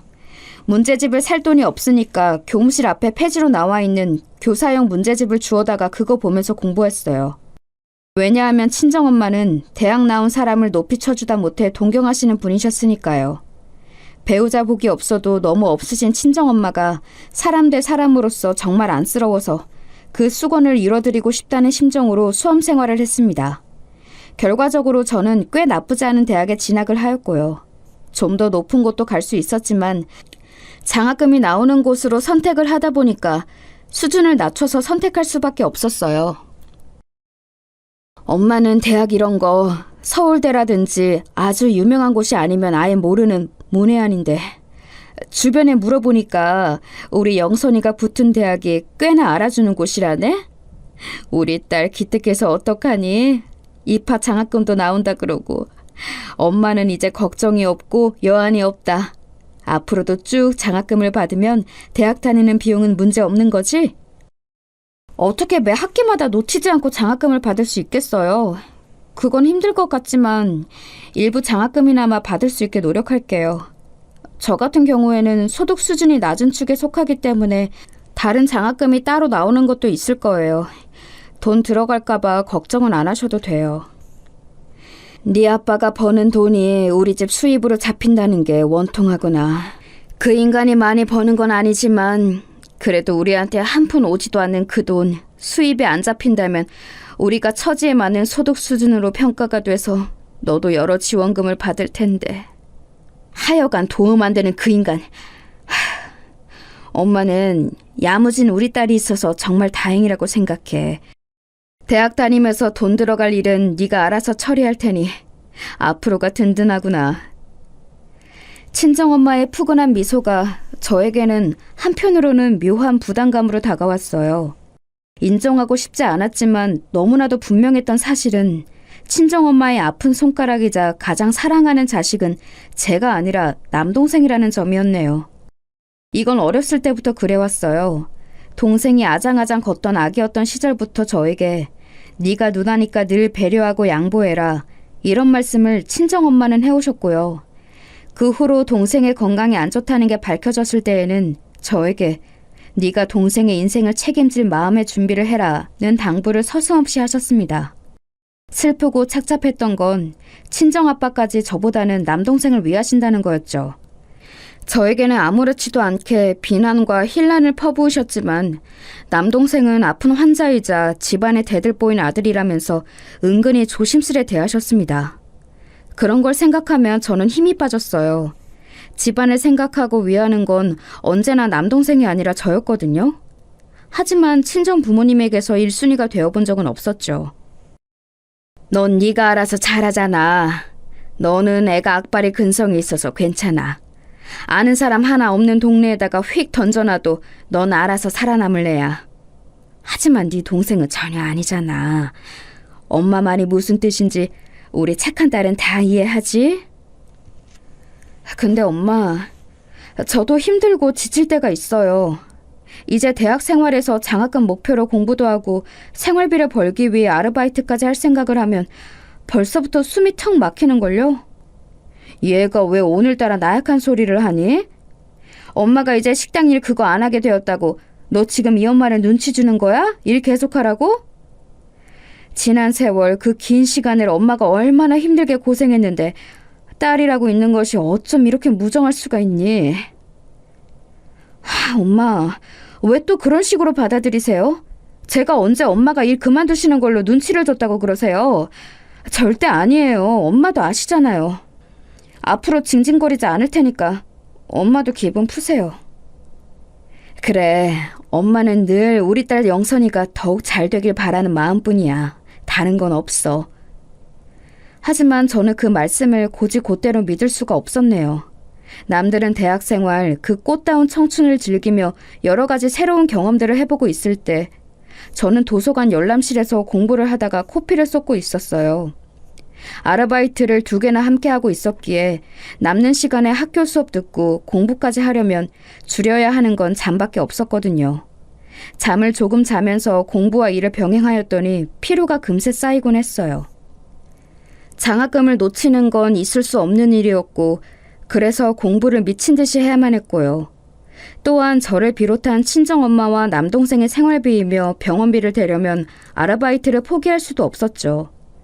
그렇게 혹사에 가까운 생활을 꼬박 2년 하고 나니까 시도 때도 없이 가만히 있어도 이제는 코에서 툭 하는 감각이 들면서 코피가 흘렀고 머리카락도 술술 빠지더군요. 과로 때문에 사람이 죽는다는 게 어떤 건지 알겠더라고요. 그게 왜 가능하다는 건지 체감이 되었습니다. 이때 남동생은 친정엄마의 그 학력 고집 때문에 고등학교를 굳이 다니고 있었고요. 차라리 제 생각에는 본격적으로 요양생활을 하는 게 나을 것 같았는데 친정엄마의 뜻이 완강했어요. 그러니 컨디션 조절이 힘들어서 남동생은 더욱 건강관리에 신경을 써야만 하는 상태가 되었고 몸에 좋은 영양제와 신선한 식재료를 공급하려면 돈이 들었죠. 그래서 저는 조금도 쉴 수가 없었어요. 친정엄마는 일을 다시 다니면서 남는 시간에는 살림하시면서 남동생 뒷바라지 하셨습니다. 그런데 어느 날 제가 파김치가 되어서 집으로 돌아왔는데 저를 보면서 이렇게 말씀하시더라고요. 우리 딸 영선이 왔어? 오늘도 고생 많았네. 많이 힘들겠다. 아, 엄마, 아직 안 자고 있었어요? 힘든 거야 뭐 맨날 똑같은데 요즘은 부쩍 지쳐서 자주 쉬고 싶다는 생각이 들긴 하네요. 그치만 네가 원래 고등학교도 그만두고 하려던 게 돈 버는 일이었잖니. 지금 그 돈 버는 일을 하면서 대학까지 재학하고 있으니 이 얼마나 멋진 일이야, 안 그래? 우리 딸 덕분에 엄마가 예전보다 일을 덜 할 수 있어서 얼마나 고마운지 몰라. 그리고 엄마는 우리 딸이 그 누구보다 멋진 청춘을 보내고 있는 것 같아서 가슴이 뭉클하구나. 네 하나뿐인 동생에게 대학 생활비 어떤지 가르쳐주고 조언을 해주기 위해서는 네가 이렇게 먼저 대학 생활을 맛보고 있는 것도 정말 중요하지. 그때 갑자기 망치로 머리를 후드려 맞은 듯한 감각이 들더라고요. 말문이 턱 막혀왔고 문득 이런 생각이 들었어요. 이렇게 해서 나에게 남는 건 뭘까? 이 생활이 끝이 나기나 할까? 이런 고심이 들기 시작하니까 돌연 제 인생 자체가 불안정하게 느껴졌습니다. 대학을 졸업하고 직장에 들어가면 그곳으로 어쨌든 일단락이 될 것이라고 저는 막연히 믿으며 버텨왔었어요. 하지만 직장에서 돈을 벌기 시작하면 그 수입의 대부분은 친정엄마와 남동생을 위해 쓰이게 될 것이 당연하였어요. 사실 대부분이 아니라 전부라고 봐도 무방했지요. 제가 정식으로 직장을 잡게 되면 친정엄마는 당장의 일을 아예 때려치우실지도 몰랐고요. 가족을 위해 헌신적으로 희생하는 삶, 이것에서 스스로 도망치고 싶은 건가 싶어서 무척 좌괴감이 들었습니다. 가족을 내팽개치고 나몰라라 밖으로만 돌면서 살아오신 친정아빠를 제가 닮은 건가 싶은 비하까지 하게 되면서 너무나도 괴로웠죠. 솔직히 지금에 와서 그때의 심정을 토론하자면 당시에 체력이 한계까지 몰려 있었고 정신도 무너지기 일보 직전이었으나 만약에 친정엄마가 남동생보다 저를 아끼고 저의 공로를 최고로 높이 사주었다면 저는 어떻게 해서든지 버텼을 거예요. 저는 완전하지 못한 가정의 울타리를 어렸을 때부터 고치고 싶어 했던 아이였으며 부모의 사랑을 독차지하는 게 소망이었고 남동생의 존경을 받는 누나가 되고 싶어 했어요. 저라고 해서 악바리 정신으로 공부에 아르바이트까지 하고 싶었을까요? 저도 한 번쯤은 정말 고민 없이 걱정 하나 없이 편하게 지내고 싶었어요. 하지만 집에서 지원이 일절 안 되는 걸 아니까 늘 무리를 해왔던 것이죠. 고생하시며 살아온 친정엄마를 돕고 싶은 마음이 컸고요. 저의 타고난 기질 자체가 그랬던 것 같네요. 가족들을 위해 어쩔 수 없이 헌신하는 길을 선택하게 되는 것이요. 인정받고 사랑받고 그래서 안정적인 일상을 누리면서 사는 게 제가 늘 원하는 거였나 봐요. 그것이 저라는 사람의 진짜 바람이었어요. 사회적인 성공이나 성취는 우선된 적이 한 번도 없었죠. 그런데 인생이라는 것을 이렇게 사는 게 맞는 걸까 하는 궁극적인 질문이 제 안에 들어왔습니다. 아르바이트를 하다가 너무 피곤해서 현기증까지 일으키고 집에 온 저였는데 대뜸 친정엄마가 너무나도 아무렇지 않게 그런 식으로 말씀을 해버리시니까 와, 미치겠더라고요. 진짜로 마음 복잡한 일은 그로부터 그리 오랜 시간이 지나지 않았을 때 벌어졌어요. 저는 대학교 사무실의 행정직원분의 감사한 소개에 따라서 사무 아르바이트를 하게 되었고요. 그 이전보다 수입을 조금 줄어들었지만 몸이 피곤한 게 많이 사라져서 숨통이 좀 트인 상황이었어요. 그러나 학교 시험 공부에 취직을 대비한 자격증 공부까지 병행하려면 여전히 코피 쏘는 강도의 일상이었고요. 이런 저를 안도하게 만든 게 하나 있었으니 남동생이 드디어 성인이 되는 해였기 때문입니다. 남동생은 대학에 진학하지 않았어요. 친정엄마는 전문대라도 가기를 원하셨는데 남동생이 워낙 공부머리가 없었고 본인의 의지도 부족해서 정말 머나먼 지방의 전문대가 아니면 도저히 들어갈 수 있는 성적이 안 나왔습니다. 그래서 어쩔 수 없이 대학을 안 가게 된 것이었는데요. 저는 이게 반가웠어요. 남동생이 작은 일이라도 하면서 본인 앞가림만 하게 되어도 그게 엄청난 변화였으니까요. 사람이 죽으라는 법은 없는지 남동생은 새로 처방받은 약이 몸에 잘 받아서 눈에 띄게 건강도 좋아지고 있는 상태였습니다. 여기까지만 보면 드디어 우리 집에 볕이 살짝이나마 들 날이 올 거라고 볼 수 있었겠지만요. 슬프게도 아주 심란한 상황이 벌어졌어요. 남동생이 웬 자기보다 한 살 많은 여자애하고 연애를 시작하더니 사고를 치고 만 것입니다. 너 그게 무슨 소리야? 결혼을 하겠다니? 아니 내가 지금 너무 피곤해서 헛소리를 들었나? 네 나이가 몇인데 결혼을 해? 너 지금 고작 20살이야. 게다가 만나는 여자애는 1살 차이라면서. 그럼 걔도 21밖에 안 먹었는데 웬 결혼? 연애 기간도 몇 달 안 됐으면서. 너 제정신이야? 누나, 사실은 여자친구가 임신을 했어. 이틀 전에 병원 다녀왔고 12주라고 하는 것 같더라. 아무튼 그래서 결혼을 해야 할 것 같아. 너무 갑작스러워서 미안하고. 누나는 축하해 줄 거지? 누나가 축복해 줬으면 좋겠어. 축하? 축복? 나 지금 목구멍까지 분노가 차올라서 당장이라도 토하고 싶을 지경이야. 네가 진짜 미쳤구나. 결혼 같은 소리 하지 마. 내가 이런 걸 보려고 죽도록 노력하며 살아온 거 아니니까. 나는 이 결혼 용납할 수 없으니까 너 혼자 그 여자애랑 알아서 결혼하고 잘 살아. 누나는 정말 사람이 매정하다. 내 여자친구는 제대로 된 가족도 없는 애야. 집안에 사정이 있어서 다들 뿔뿔이 흩어져서 살고 경제적으로도 많이 어려워. 그래서 처음 만났을 때부터 내가 깊은 안쓰러움을 느꼈어. 얼마나 힘들게 버티며 살아왔을까 싶어서. 이렇게 된 이상 꼭 결혼해서 행복하게 함께 살래. 누나가 안 도와주면 나는 여자친구하고 결혼 못해. 돈도 없고 아무런 정보도 없어. 남동생이 손으로 자기 머리를 긁적거리면서 태평하게 말을 하는데 저는 그 앞에서 분노로 기절할 뻔했습니다. 사람이 결코 쉽게 기절을 안 한다는 게 애석할 지경이었네요. 돈도 뭣도 아무것도 없으면서 사고는 쳐놓고 저에게 손 빌려서 해결하겠다는 남동생의 심보에 기가 막혀왔어요. 이런 저를 친정엄마가 나무라셨을 때 제가 비로소 폭발한 거였고요. 너는 누나가 되어서 네 하나뿐인 귀한 남동생에게 이런 일이 생겼으면 무조건 물심양면으로 도와줄 국리부터 해야지. 그것이 도리인데 너는 어떻게 냉담하게 실이 끊어낼 수가 있니? 영선아, 너 대학 다닌다고 해서 고졸인 남동생을 너무 등한시하지 마라. 엄마! 진짜 미치셨어요? 내가 지금 대학 다닌다고 고졸인 애를 무시하는 거라고 생각하세요? 농담이라고 그러지 마세요. 저는 그런 생각 추호도 한 적이 없으니까. 진짜 문제가 뭔지 알려들어요? 문제는 아들을 등신으로 키우신 엄마랑 또 그 엄마를 놓지 못하고 호구를 자청하며 살아온 저예요. 우리 이제 그만 문제 일으키면서 살아요, 네? 엄마 제발, 저 숨 막혀서 죽을 것 같다고요. 내가 언제 네 숨구멍을 막은 것도 아닌데 왜 숨 막혀 하니? 영선아, 엄마는 예전에 너보다 비교도 할 수 없을 만큼 힘들게 살아봤던 사람이야. 네가 이렇게 징징거리면 엄마는 어떻게 해야 할지 모르겠어.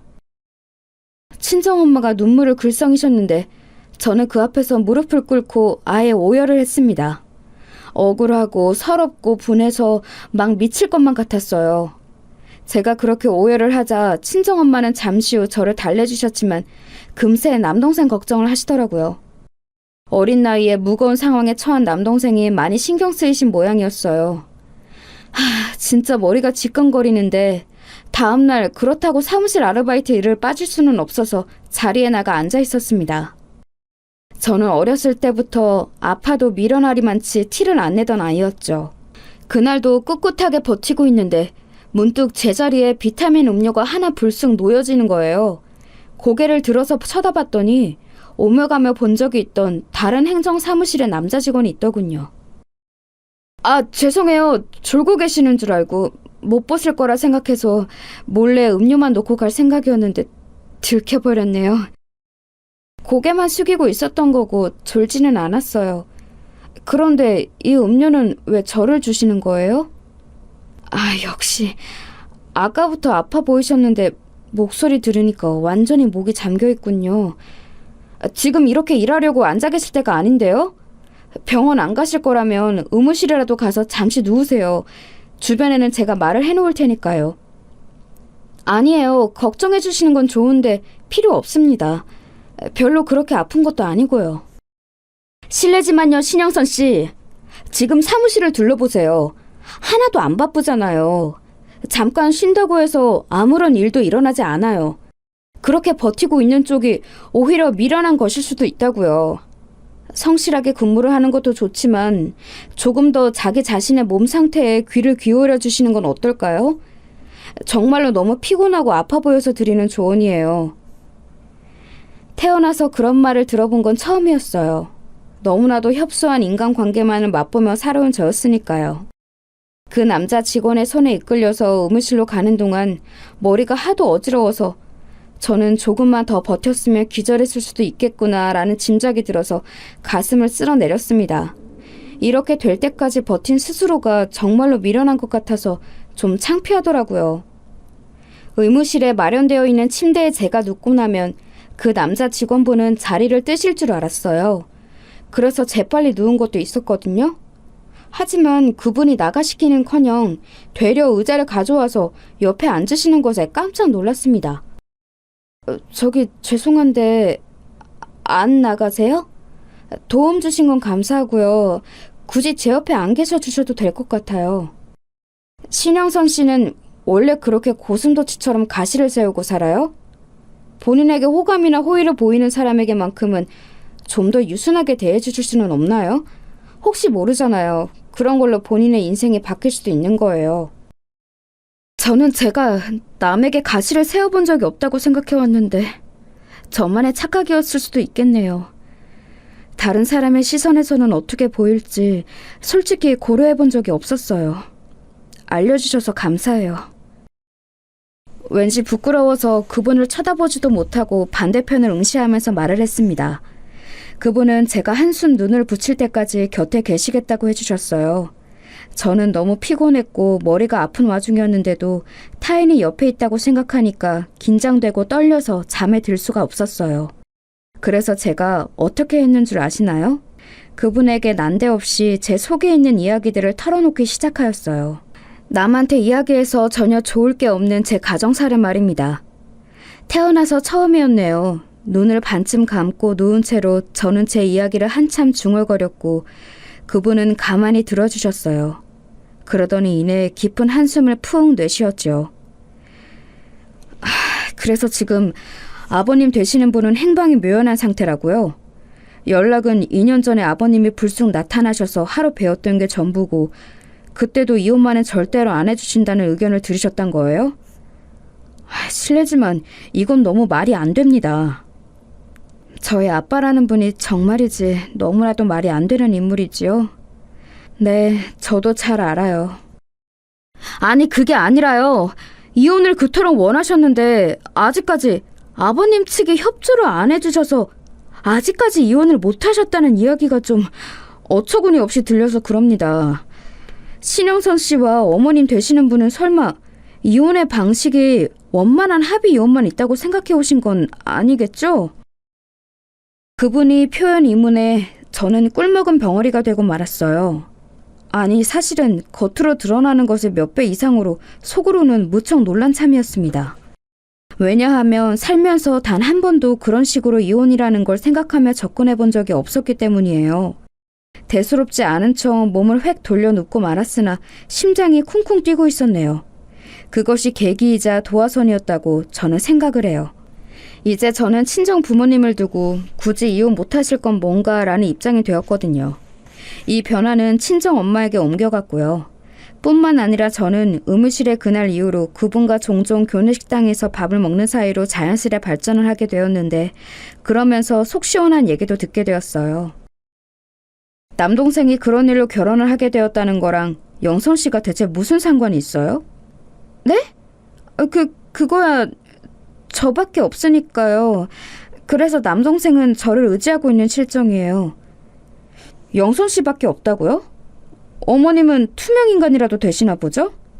지난 10년 가까이 집이 워낙 알뜰하게 살아오셨고 남동생 분의 병원비는 일정 수준이고 영선 씨는 자력으로 대학을 와서 다니고 있고 그것도 모자라서 오히려 집에다가 돈도 주고 있죠. 그런데 어머님이 아들 결혼시키실 돈이 없다고요? 집에 밑 빠진 독이라도 두고 사시나요? 또 남동생과 결혼한다는 그 상대는 집안 사정이 콩가루일 뿐이지 천의 고환은 아니잖아요? 죽었다 깨어나도 돈 한 푼을 지원 못 받는 거 정말 맞아요? 게다가 남동생은 오래 아팠다가 그나마 올해 들어서 상태가 살만해진 건데 바로 임신이라고요?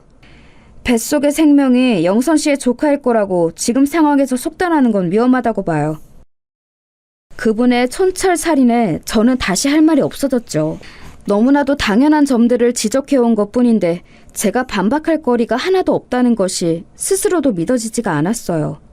정말이지 곱씹을수록 틀린 말이 전혀 없더라고요. 왜 저는 그런 식으로 접근하며 천천히 뜯어본 적이 없을까 제 자신이 개탄스러웠습니다. 사실 저는 그 이유를 알고 있기는 했죠. 그렇게 뜯어볼 만한 조금의 여유도 없었고 제가 가족이라는 의무에 너무 과도하게 집착하며 살아온 사람이었으니까요.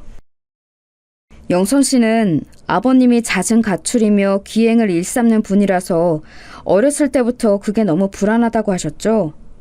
아마 그런 환경이 가치관 형성에 영향을 끼쳤을 거예요. 자꾸 본인도 모르게 아빠 대신 내가 가족을 지켜야 돼 이런 강박이 생긴 것이죠. 저는 이전에 자기 모친의 일로 너무 괴로워하다가 거의 정신질환까지 앓게 된 경우를 본 적이 있었어요. 그 마음 안에는 모친을 너무 위하는 강박이 있었더라고요. 확실히 가정의 영향을 많이 받으면서 살 수밖에 없는 것 같아요. 저는 영선 씨가 그런 걸 조금 벗어나서 다른 넓은 세상도 보면서 살았으면 좋겠어요. 그분의 위로가 제 마음을, 아니 제 영혼을 울렸습니다. 그런 이야기를 들어본 것이 처음이었고 제 본질을 꿰뚫어 봐준 사람 역시도 처음이었죠. 고마워서라도 저는 반드시 점진적으로 나아가야겠다는 다짐을 하게 되었어요. 우선 저는 친정엄마에게 단호히 나갔죠. 엄마, 저는 죽었다 깨어나도 내 남동생 결혼자금 대줄 돈 없어요. 그러니까 엄마가 알아서 하셔야 돼요. 그간 모아놓으신 비상금으로 아들 결혼시켜주세요. 그 비상금 제가 나중에 천천히 다 채워드릴 테니까요. 네가 나한테 비상금이 있다는 걸 알고 있었어? 전혀 그런 눈치가 아니었는데 너 대단하구나. 진짜였어요? 떠본 거였는데 진짜로 비상금이 그런 수준으로 있었다는 것이죠? 엄마, 정말 너무 서운하고 섭섭하네요. 그리고 제가 충고 하나 드리는데 굳이 빨리 그 둘을 결혼 안 시키는 게 나을 거예요. 제가 여지를 안 두고 말을 하는 것에 엄마는 물론이고 남동생마저 당황했어요. 저 자신을 가장 후순위로 두고 살았던 저는 이제 달라지고 있었으니까요. 친정엄마는 그로부터 몇 달 뒤 드디어 친정아빠와 이혼을 하셨어요. 이혼 소송이라는 것에 직면하자 친정아빠는 백기를 드셨죠. 남동생은 그 결혼을 결국 안 했어요. 알고 보니 그 여자한테 다른 남자가 또 있었더군요. 임신 날짜를 맞춰보니까 남동생이 아니라 다른 남자가 뱃속 아이의 친부 같았다나 뭐라나 하는 황당한 이야기를 언뜻 듣고는 두통을 알았습니다. 여전히 남동생이 우선인 친정엄마와 저는 점차 거리를 두기 시작했어요. 저 스스로를 위해서였죠. 그리고 저는 친정 부모님의 이혼, 그로부터 딱 5년이 지난 날짜에 결혼식을 올렸습니다. 저에게 뼈가 되고 살이 되는 조언을 해주었던 그분과 말이죠. 웃긴 건 정식 연애 기간은 딱 1년밖에 안 됐다는 사실이에요. 오빠 동생으로 인연을 이어가다가 뒤늦게 연인으로 발전했네요. 제 건강을 걱정해주고 저를 신경 써주고 제가 아프다는 소리에 한달음에 달려와준 남자를 사랑하지 않는 방법은 없었습니다. 소박하게 결혼해서 단란하게 살았어요. 그렇게 알콩달콩한 일상을 1년여 정도 함께 보내고 저는 제 남편과 영원한 작별을 고해야만 했어요. 어른들께 효도를 하겠답시고 평일에 연차를 내서 친척 어르신분들과 나들이를 갔던 남편이었어요. 회사 다니는 사람이 자기 휴가 하나 써가면서 시간을 들여서 친척 어르신분들을 위해 운전하고 다른 지역으로 놀러가는 거, 이거 절대 쉽지 않은 일이지요. 남편이 얼마나 이타적인 사람이었는가가 이런 부분에서도 드러나는 것 같았어요. 관광지를 다 돌고 나서 시원한 물소리를 들으려고 물길을 따라 다 함께 걸어갔다네요. 그때까지만 해도 아무도 몰랐을 거예요. 어떤 비극이 벌어질지. 남편의 눈에 계곡물에 빠져있는 어린아이 2명이 들어왔고 근처에는 보호자가 없는 상황이었다고 합니다. 그러자 남편은 조금의 망설임도 없이 물에 뛰어들었지요. 만약에 제가 그곳에 있었다면 과연 어땠을까를 수도 없이 가정해 보았지만 이미 일은 벌어진 뒤였으니 소용이 없었네요. 남편은 그 물에서 자력으로 나오지 못했습니다. 그 아이들은 살아서 밖으로 용케 나왔고 남편이 그것에 큰 도움을 주었지만 정작 본인은 이미 힘이 다 풀린 상태였던 거예요. 그렇게 저는 생각지도 못한 비보를 그날 저녁 듣게 된 것이었죠. 하늘을 원망할 수밖에 없는 비극이었고 미칠 것처럼 허무했어요. 저는 장례식장에서 내내 울다가 멍하게 있다가 현실을 부정하기를 반복했었네요. 제가 어떤 얼굴과 표정으로 무슨 말을 하면서 그 공간에서 있었는지 솔직히 정확하게 기억하지도 못해요. 제정신이 아니었거든요. 남편의 마지막 가는 길을 제가 반드시 지켜내고야 말겠다는 일념하에 간신히 정신 잃지 않고 버틴 게 전부였던 듯 싶어요. 그렇게 힘들 때 친정엄마는 저에게 별다른 도움도 위로도 주지 않으셨죠. 그게 참 그 와중에도 상처가 되더라고요. 너무 속상했고 저는 생전에 남편이 저에게 얼마나 좋은 조언들을 많이 해주었던가를 상기하면서 멍청하게 일방적으로 희생하며 살지 않으리라 재차 다짐했습니다.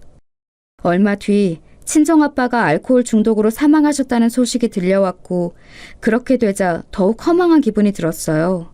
제 안이 온통 허한 느낌이었죠. 그런 걸 잊으려고 더욱 열심히 살았어요. 다시 결혼할 생각 같은 건 없었고 그저 하루하루를 일부러 바쁘게 살았는데 남편과 사별한 지 3년이 되던 해에 좋은 인연을 만나게 되었어요. 성인 독서 모임에 나갔다가 만난 사람이었죠. 그때 독서의 주제가 가족의 의미였는데 가족에 대해 복합적인 생각을 가지고 있다는 그 사람의 입장이 저는 이해가 되더군요. 또한 집안에서 받은 상처 때문에 밖에서도 힘들었다는 그 사람의 경험담을 들으면서 저도 모르게 눈시울이 붉어졌어요. 그런 저를 그 사람도 모임에서 알아차리고 있었죠. 자연스레 따로 연락처를 주고받아서 만남을 이어가다 보니 연인 관계로 발전하게 됐습니다. 제 가슴 속에 묻은 남편의 존재를 저는 숨기고 싶지 않았어요. 제가 원해서 헤어진 게 아니기 때문에 저는 저의 죽은 남편을 솔직한 말로 늘 그리워하면서 살아요.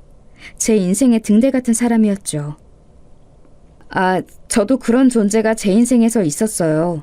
제가 심적으로 너무 괴로웠던 때였는데 저를 보듬어주고 이해해주신 분이었죠. 참 감사한 형님이었어요. 그렇기에 저는 영성 씨의 마음이 뭔지 알 것 같아요. 그런 저를 비난하기는커녕 제 곁에 나란히 서서 공감해주는 존재에게 저도 모르게 어느새 의지를 하게 되었습니다. 1년 넘게 연애를 이어가다가 결혼 생각을 하게 되었어요. 결혼 날짜를 느긋하게 잡아놓은 탓에 저희는 약혼 관계로 지내고 있는 와중이었습니다. 요즘에는 사진 앨범의 필요성이 거의 없어졌으니까 잘 없는데 예전에는 작은 것부터 큰 것까지 종류가 많았잖아요. 저희 집은 다른 집들에 비해서 사진 앨범이 정말 적었으나 그럼에도 제가 중학교 입학했을 때를 기준으로 크고 작은 것들을 합쳐서 총 4권이 되었어요. 친정아빠의 사진들은 많이 없었는데요. 그마저도 제가 대학에 입학한 직후 친정엄마는 집안 정리를 하시면서 그 안에 든 친정아빠의 사진들을 버리시는 바람에 다 없어졌습니다. 하지만 제가 우연히 다른 사진들과 겹쳐져 있던 바람에 미처 발견되지 않았던 친정아빠의 사진 한 장을 알아차리게 되었고 몰래 그 후로 보관해 왔습니다. 그것은 제가 소중한 것들을 모아두는 작은 함 안에 내내 들어있었어요. 그건 존재감을 드러내지 않은 채 늘 언제 어디서든 구석에만 있었어요. 그렇기에 설마 약혼자가 그것을 살펴보리라고는 상상도 못했습니다. 영선 씨, 여기에 있는 거 제가 열어봐도 돼요? 뭔가 엄청 오래되어 보이는데. 그래요? 글쎄, 거기에 뭐가 있었더라? 아마 별거 아닐 텐데요. 네, 봐도 돼요. 약혼자가 방에서 그렇게 물어왔을 때 저는 과일을 준비하느라 약간 정신이 없었어요. 대수롭지 않게 생각하고 대답을 해버렸죠. 그런데 제가 과일을 다 깎아서 접시 위에 예쁘게 준비하고 나서 문득 집안이 너무 조용하다는 생각이 든 것이었죠. 왜 약혼자가 방에서 안 나오고 아직도 있을까? 그럴 만한 이유가 뭘까? 이런 생각을 하다가 머릿속에 번개가 내리쳤어요. 그 방에는 제 보물함이 있었고 그 안에는 별게 다 뒤엉켜 들어있었죠. 방으로 가봤더니 역시나 약혼자가 그걸 여러 번 뒤었는데요. 함 안에 들어있던 사진들을 손에 쥐고 유심히 쳐다보고 있었어요. 기혁씨, 지금 뭐 봐요? 그거 제가 못 버려서 어쩌다 보니 간직한 사진들인데 별로 심각하게 볼 만한 사진은 없어요. 영선씨, 실례지만 혹시 이 사진에 있는 어린 여학생이 영선씨 맞죠? 그렇다는 것은 뒤에 서 있는 남성이 영선씨의 돌아가신 아버님 되신 거 맞습니까? 그 사진은 유일하게 남아있는 아빠와 함께 찍은 사진이네요. 한동안 잊고 살았는데 이렇게 보네요. 네, 맞아요. 말도 많고 탈도 많았던 저희 아빠랍니다. 저하고 딱히 안 닮았죠? 네, 딱히 안 닮은 것 같습니다. 이런 식으로 알아차리지 않았다면 아마 영영 제가 먼저 물어보는 일은 없었을 듯 싶다는 생각이 들거든요. 그런 생각이 들 정도예요? 괜히 좀 민망하네요. 저 그런데 기혁씨, 안색이 조금 창백해요. 갑자기 넋이 나간 것처럼 보이는데 괜찮은 건 맞아요? 혹시 어디가 아픈 거예요? 그 이전에 이것 먼저 제가 물어보고 싶어요. 영선씨, 그럼 이 사진은 설마 슬픈 얼굴로 곱씹고는 하셨던 바로 그 죽은 남편이라는 분이 맞나요? 저는 약혼자의 손에 들린 다른 사진을 확인하고선 그 즉시 씁쓸하게 웃어 보이고 말았어요. 이미 죽어 세상에 없는 남편이 그 사진 속에서는 씩씩한 모습으로 정면을 응시하고 있었죠. 제가 찍은 사진이었기 때문에 실상은 절 쳐다보고 있었던 거예요. 제 표정으로 충분한 대답이 되었는지 사진을 준 약혼자의 손이 파르르 떨려왔습니다. 저는 그제서야 약혼자의 반응이 좀 이상하다는 생각이 들었어요. 그리고 제가 미처 무엇라고 입을 열기 전에 약혼자가 다리에 힘이 풀려서 바닥에 털썩 주저앉았습니다. 그러더니 놀랍게도 금세 눈물을 떨구며 큰 소리로 울기 시작했어요. 기옥 씨, 왜 그러는 거예요? 혹시 무슨 문제라도 있어요? 어떻게 민식이 형님이 죽은 남편일 수가 있어요? 대체 어떻게 이런 아니, 인연이 있을 수가 있죠? 설마 민식이 형님이 영선 씨와 결혼하셨던 것일 줄은 상상도 못했다고요. 네? 그게 무슨 말씀이에요? 제 죽은 남편을 기혁 씨가 알고 있기라도 한단 말이에요? 그러고 보니 저는 그 사람 이름을 기혁 씨에게 알려준 적이 없는 것 같은데? 당연히 알고 있다 마다요. 영선 씨, 군대에서 적응하지 못하고 방황하면서 너무 괴로워하고 있을 때 저에게 따스한 관심과 도움을 준 존재가 있었다고 말씀드렸었죠. 저보다 반년이나 먼저 사회로 나가셨음에도 불구하고 끝까지 저를 신경 써주시면서 제 저녁 일에 맞춰서 저를 살펴보러 와주셨던 제 은인이 바로 민식이 형님이세요. 뭐라고요? 기혁 씨가 저에게 몇 번이나 언급했던 감사한 형님이라는 분이 제 죽은 남편이었다뇨?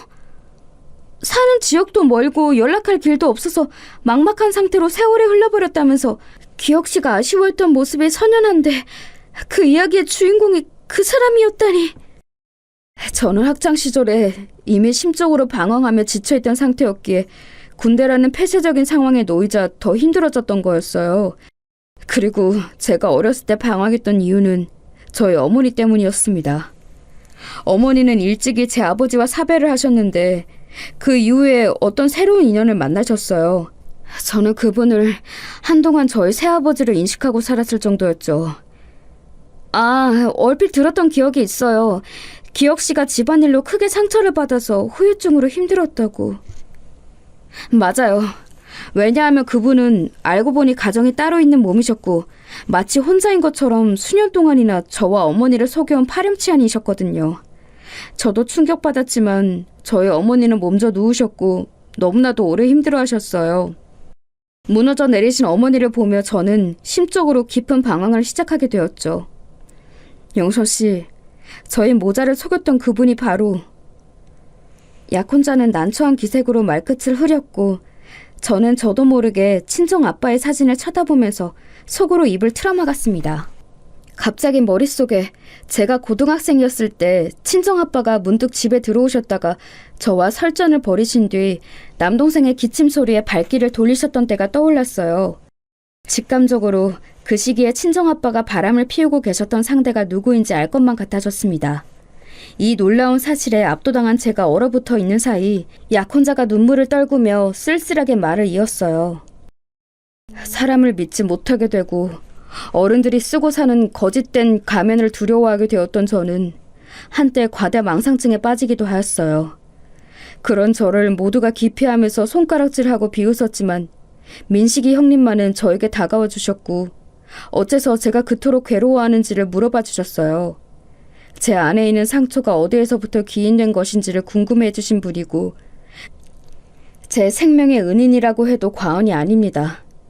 민식이 형님이 계셔주시지 않았다면 저는 그 시기를 못 버텼어요.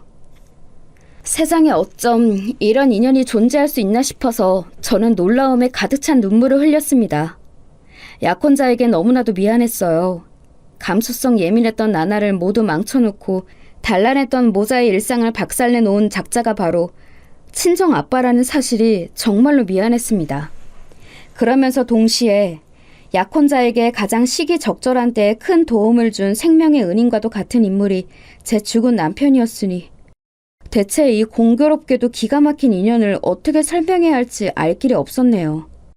약혼자는 과거를 되새기다가 다시 서름이 밀려왔는지 대성통곡을 하였고 저는 가만히 그 곁으로 가서 어깨를 안아주었습니다. 저도 많은 상념에 잠겨서 계속 눈물만 흘렸네요. 조금 진정이 되고 난 뒤에 식탁에 가서 과일상을 두고 마주 앉았어요. 이런저런 서로의 옛날 이야기를 주거니 받거니 하면서 과일은 거의 먹지도 않고 대화만 나누었네요. 저의 죽은 남편이 약혼자와 그런 인연이 있었다니.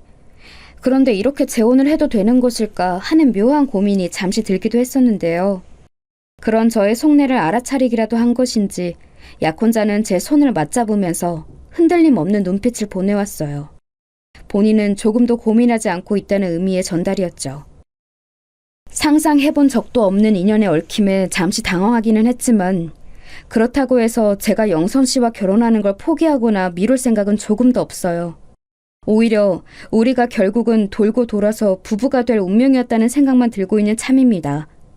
민식이 형님이 하늘에서 우리를 웃으며 지켜봐 주실 거라고 저는 그렇게 믿어요. 기혁 씨, 지금 사실은 제 머릿속이며 마음속이 온통 어지러운 와중인데 그렇게 확실히 말해주는 것 정말 고마워요. 덕분에 저도 흔들리지 않고 버틸 수 있게 된 것 같아요.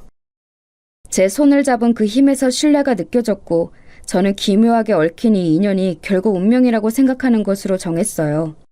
그 인연에 얽힌 과거가 너무 신기했기에 자꾸만 곱씹게 되느라 한동안은 좀 멍하게 지내긴 했지만 시간이 좀 더 지나자 그런 증상도 사라졌네요. 친정아빠의 사진은 버리지 못하고 다시 그대로 보관 중이에요. 이제는 더욱 깊숙한 비밀스러운 공간에 고이 잠들어 있죠. 그 피를 받아 태어났으나 더 나은 인간으로 화목한 과정을 꾸리며 살겠다는 다짐을 제가 매 순간 하겠다는 증거이기도 합니다. 저와 신기한 인연으로 얽힌 약혼자는 지금 제 남편으로 살고 있네요. 저희 두 사람 사이에 아이도 있고요. 아직 여러모로 부족한 부모라고 저희 스스로 느끼고 있기에 늘 정진하며 살아가려고 노력 중입니다. 과거에서 경험한 것들을 밑바탕 삼아 실수하지 않도록 최선을 다하고 있어요. 앞으로의 나날이 무탈할 수 있도록 여러분이 기도해 주신다면 고맙겠습니다. 저도 여러분의 건승을 빌어드릴게요.